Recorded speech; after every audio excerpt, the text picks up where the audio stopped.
Hello everyone. आज का हमारा टॉपिक है कंपाउंड। ठीक है, मेरी इनसे पहले की वीडियो में आप देख सकते हैं कि वहां पर मैंने एलिमेंट को डिस्क्राइब कर दिया है। आप वहां से एलिमेंट के बारे में जान सकते हैं। ठीक है, आज हम लोग स्टडी करेंगे कंपाउंड के बारे में कि कंपाउंड्स क्या होते हैं, कंपाउंड की प्रॉपर्टीज क्या होती हैं, कंपाउंड्स के फॉर्मूले कैसे लिखे जाते हैं। ठीक है, so without any delay let's start. देखिए, कंपाउंड को समझने के लिए हमें यहाँ पर एक एग्जाम्पल लेना पड़ेगा। ठीक है, एक एग्जाम्पल लेते हैं। जैसे कि हमारे इंग्लिश अल्फाबेट में, अगर हम इंग्लिश अल्फाबेट की बात करें तो हमारे पास होते हैं 26 लेटर। ठीक है, 26 लेटर होते हैं इन डिफरेंट डिफरेंट एबीसीडी, है ना। 26 लेटर्स जो होते हैं, इन 26 लेटर्स को जोड़कर हम क्या कर सकते हैं, डिफरेंट डिफरेंट वर्ड्स बना सकते हैं। ठीक है, जैसे फॉर एग्जाम्पल हमें लिखना है एप्पल, तो हमने लिया ए, 2 बार हमने पी लिया, एल लिया और ई, हमने क्या लिख दिया, एप्पल। इस एप्पल की अपनी एक पर्टिकुलर मीनिंग है। ठीक है, उसी तरह कोई दूसरा एग्जाम्पल हम ले लेते हैं। हमने लिखा RED रेड।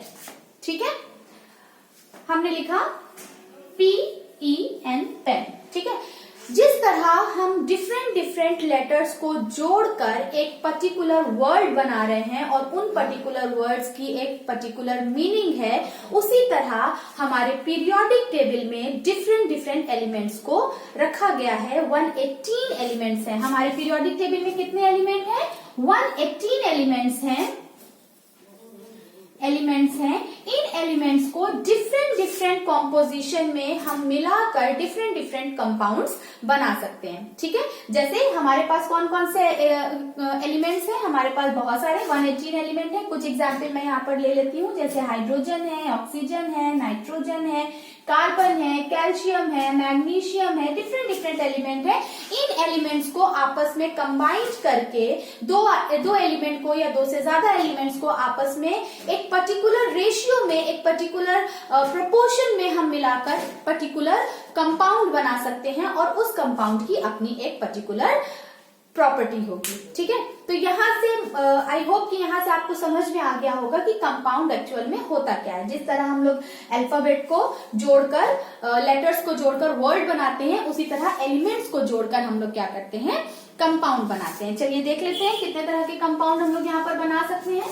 ठीक है, देखिए, अब हमारे पास डिफरेंट डिफरेंट क्या है, एलिमेंट्स हैं जिनको हम एक फिक्स रेशियो में जोड़ेंगे और हमारा क्या बनेगा, कंपाउंड बनेगा। ठीक है, जैसे कि हमने क्या ले लिया, हाइड्रोजन ले लिया और वाटर ले लिया। इसको अगर हम फिक्स रेशियो में 1:8 के रेशियो में मिलाते हैं तो हम इसको यहाँ पर कैसे लिखेंगे, H2O। इस तरह अगर हम इसको मिला दें फिक्स रेशियो में तो क्या बन जाएगा, हमारा वाटर बन जाएगा। ठीक है, इसके और भी बहुत सारे एग्जाम्पल्स हैं, जैसे कि आप देख सकते हैं कार्बन डाइऑक्साइड। ठीक है, कार्बन डाइऑक्साइड।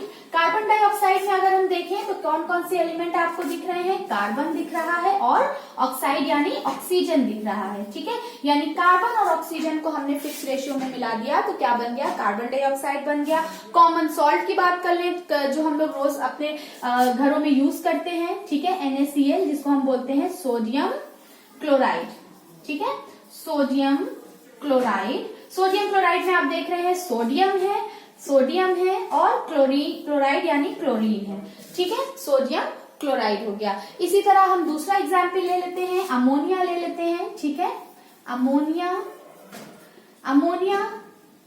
इसका अगर हम एलिमेंट देखें, इसका फॉर्मूला होता है NH3। कैसे फॉर्मूला लिखा जाता है मैं ये भी बताऊंगी अभी आपको। इसमें आप देख सकते हैं, आपने नाइट्रोजन लिया है और हाइड्रोजन लिया है, जिसको हमने फिक्स रेशियो में मिलाकर डिफरेंट डिफरेंट कंपाउंड्स की हम डिफरेंट डिफरेंट कंपाउंड हम क्या करते हैं, बनाते हैं। ठीक है, तो यहाँ पर हम लोगों ने जान लिया कि एक्चुअल में कंपाउंड होता क्या है। ठीक है, तो हम कह सकते हैं कि कंपाउंड क्या है। अच्छा, कंपाउंड जब हमने स्टार्टिंग में पढ़ाया था आपको, पिछली वीडियो में आप देख सकते हैं कि कंपाउंड क्या था, प्योर सब्सटेंसेस था। हम जो मैटर का क्लासिफिकेशन लेकर चल रहे थे, केमिकल क्लासिफिकेशन, उसमें कंपाउंड क्या था, प्योर सब्सटेंस था। ठीक है, क्या था, प्योर सब्सटेंस था।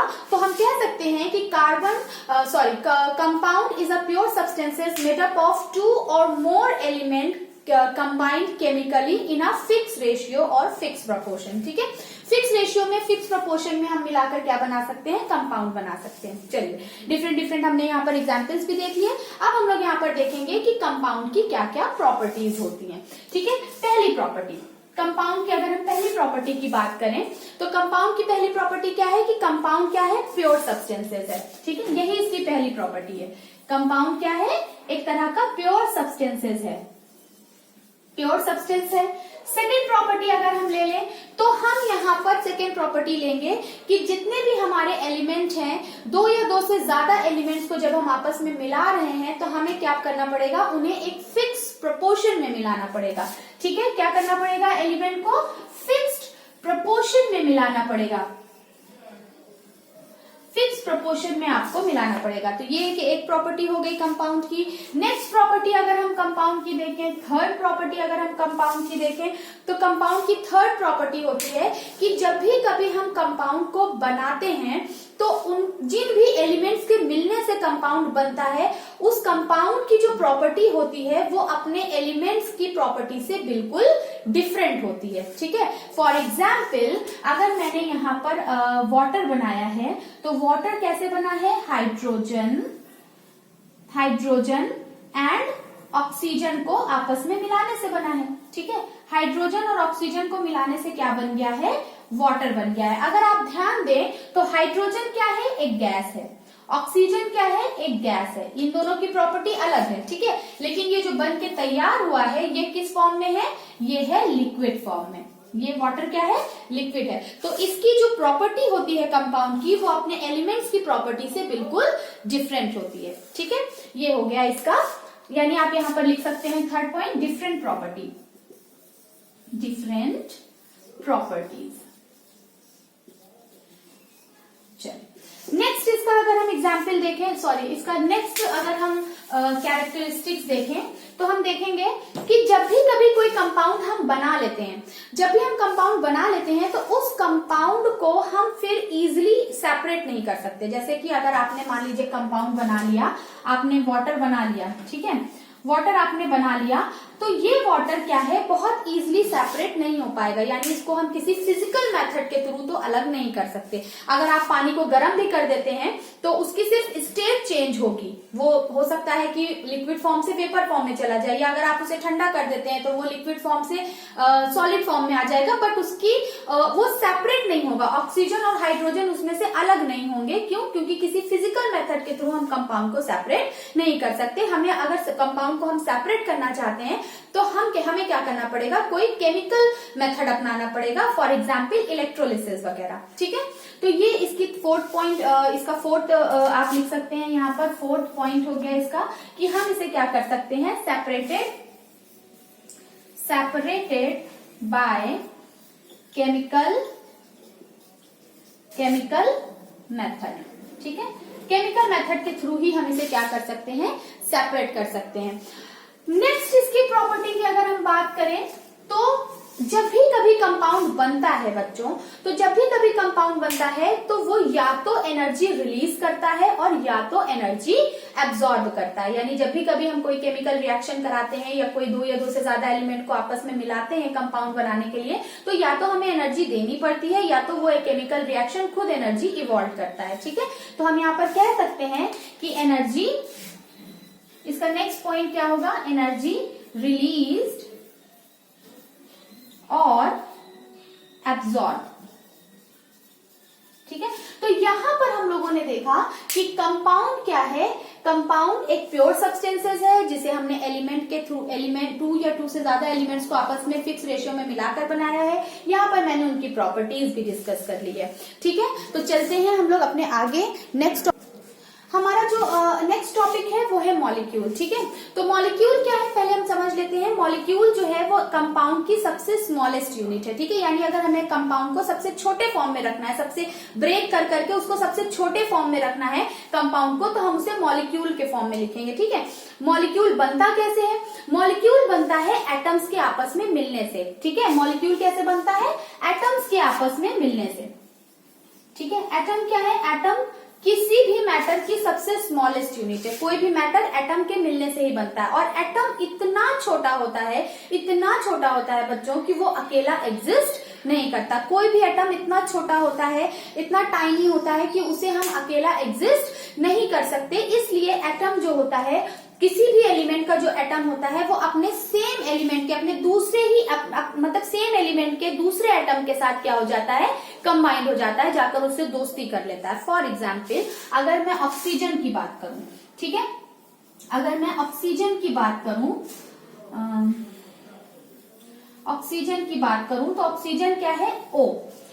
अकेला O एटमॉस्फेयर में नहीं पाया जाएगा। क्यों नहीं पाया जाएगा? क्योंकि ये अकेला O बहुत छोटा है, इतना छोटा है क्योंकि ये अकेला रह ही नहीं सकता है, इसको एक और ऑक्सीजन चाहिए सपोर्ट के लिए। तो ये क्या करेगा, ऑक्सीजन के ही दूसरे मॉलिक्यूल को क्या करेगा, जाकर उससे फ्रेंडशिप कर लेगा। ठीक है, फ्रेंडशिप कर लेगा और क्या बना लेगा, O2। तो इस तरह से क्या हो जाएगा, एटमॉस्फेयर में जितने भी ऑक्सीजन के मॉलिक्यूल मिलेंगे वो O2 के फॉर्म में मिलेंगे। यानी यही सबसे स्मॉलेस्ट पार्ट है किसी भी एलिमेंट का या किसी भी कंपाउंड का। सबसे स्मॉलेस्ट पार्ट क्या होता है, मॉलिक्यूल। ठीक है, तो मॉलिक्यूल कैसे बनते हैं, एटम्स के आपस में मिलने से बनते हैं। ठीक है, अब बात आती है एटॉमिसिटी। ठीक है, बहुत इंपॉर्टेंट टॉपिक है ये। एटॉमिसिटी क्या होती है, आगे देख लेते हैं। एटॉमिसिटी, एटॉमिसिटी होती है number of atom, number of atom present in a molecule, in a molecule. किसी भी मॉलिक्यूल के अंदर कितने एटम प्रेजेंट है, ये है उसकी एटॉमिसिटी। ठीक है, फॉर एग्जाम्पल, अगर एक एटम है, सिंगल एटम है, जैसे नोबल गैसेस हैं, नोबल गैसेस ही होती हैं सिंगल एटम वाली, तो अगर एक एटम है तो उसे हम क्या बोलेंगे, मोनो एटॉमिक। ठीक है, अगर एक एटम है तो हम उसे बोलेंगे मोनो एटॉमिक, मोनो एटॉमिक। जैसे फॉर एग्जाम्पल हीलियम हो गया, नियॉन हो गया, आर्गन हो गया, जेनॉन हो गया। ठीक है, उसी तरह अगर किसी मॉलिक्यूल के अंदर दो एटम है, किसी मॉलिक्यूल के अंदर दो एटम है, तो उसे हम बोलेंगे डाई एटॉमिक। क्या बोलेंगे, डाई एटॉमिक। डाई एटॉमिक यानी दो एटम। फॉर एग्जाम्पल, अभी मैंने एग्जाम्पल बताया ऑक्सीजन का, O2, H2, N2, नाइट्रोजन हो गया। ठीक है, Cl2। इस तरह से ये कुछ एग्जाम्पल है डाई एटॉमिक के। इसी तरह अगर किसी मॉलिक्यूल के अंदर तीन एटम प्रेजेंट है तो उसे हम क्या कहेंगे, यस, ट्राई एटॉमिक। तो हम उसे क्या बोलेंगे, ट्राई एटॉमिक, ट्राई एटॉमिक। चलिए, ट्राई एटॉमिक का एग्जाम्पल बताइए। ट्राई एटॉमिक का एग्जाम्पल हो गया ओजोन, O3। ठीक है, इसी तरह अगर किसी मॉलिक्यूल के अंदर तीन से ज्यादा एटम प्रेजेंट है, किसी भी मॉलिक्यूल के अंदर तीन से ज्यादा एटम प्रेजेंट है, तो उसे हम बोलेंगे पॉली एटॉमिक। ठीक है, क्या बोलेंगे, पॉली एटॉमिक बोलेंगे, पॉली एटॉमिक। फॉर एग्जाम्पल, जैसे कि आपका हो गया P4S8। ठीक है, तो इस तरह के जो एग्जाम्पल है वो है पॉली एटॉमिक के। तो यहाँ पर हम लोगों ने देखा कि मॉलिक्यूल की एटॉमिसिटी क्या होती है। अब बात आती है, ये जो हम बात कर रहे थे कंपाउंड की, इस कंपाउंड को हम लिखेंगे कैसे। ठीक है, बताइए जरा कैसे लिखेंगे।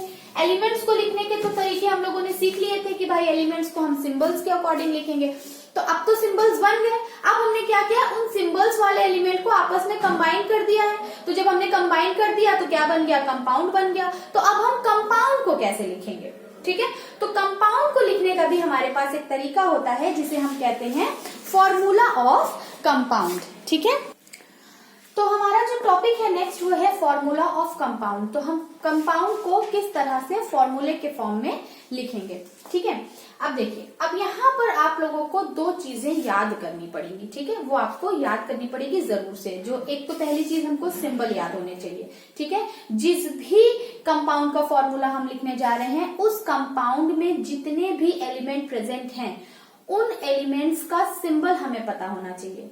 ठीक है, पहली चीज देखिए, जैसे कि मैं लिखने जा रही हूं कार्बन डाइऑक्साइड का फॉर्मूला। ठीक है, किसका लिखने जा रही हूं, कार्बन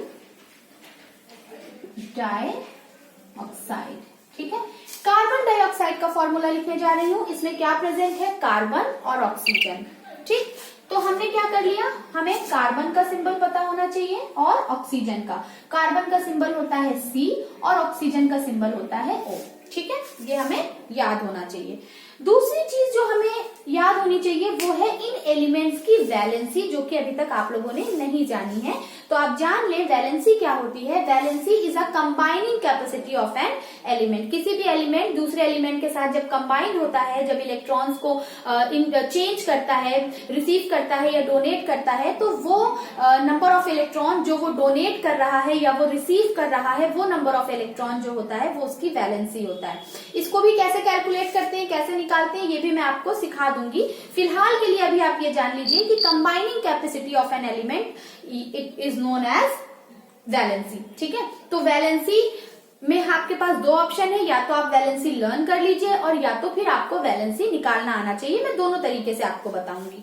ठीक है, तो हमने क्या कर लिया, दो बातें हमें याद होनी चाहिए, एक तो कार्बन सिंबल और दूसरा वैलेंसी। ठीक है, फॉर एग्जाम्पल मैं यहाँ पर लिखने जा रही हूँ कार्बन डाइऑक्साइड का फॉर्मूला। तो पहला जो हमारा स्टेप होगा, पहला स्टेप क्या होगा, पहला स्टेप ये होगा कि हमें इस फॉर्मूले को, इसको जो भी हमारा कंपाउंड है, इनके सिंबल्स को हम लिख लें। हमने लिख लिया सिंबल कार्बन और ऑक्सीजन। ठीक है, फिर कार्बन के नीचे हम कार्बन की वैलेंसी लिख दें, ऑक्सीजन के नीचे हम ऑक्सीजन की वैलेंसी लिख दें। ठीक है, चलिए लिख देते हैं। कार्बन की वैलेंसी होती है 4, ऑक्सीजन की वैलेंसी होती है 2। ठीक है, ये हमने लिख लिया। अभी के लिए हमने याद किया हुआ है, फिर हम लोग इसको निकालना भी सीख लेंगे। अब दूसरा स्टेप क्या करना है, दूसरा स्टेप हमारा ये है कि ये जो वैलेंसी आई है, ये अगर किसी कॉमन फैक्टर से डिवाइड हो रही हो तो कॉमन फैक्टर से आप डिवाइड कर दीजिए। जैसे आप देख रहे हैं 2 भी हमारा 2 और 4 कॉमन फैक्टर से डिवाइड हो रहा है। ठीक है, 2 1 जा 2, 2 2 जा 4, ये हमने डिवाइड कर दिया। अब क्या आ गया, नेक्स्ट लिख लीजिए, कितना हो गया, 2 के नीचे क्या आ गया, सी के नीचे क्या आ गया 2 और O के नीचे क्या आ गया 1।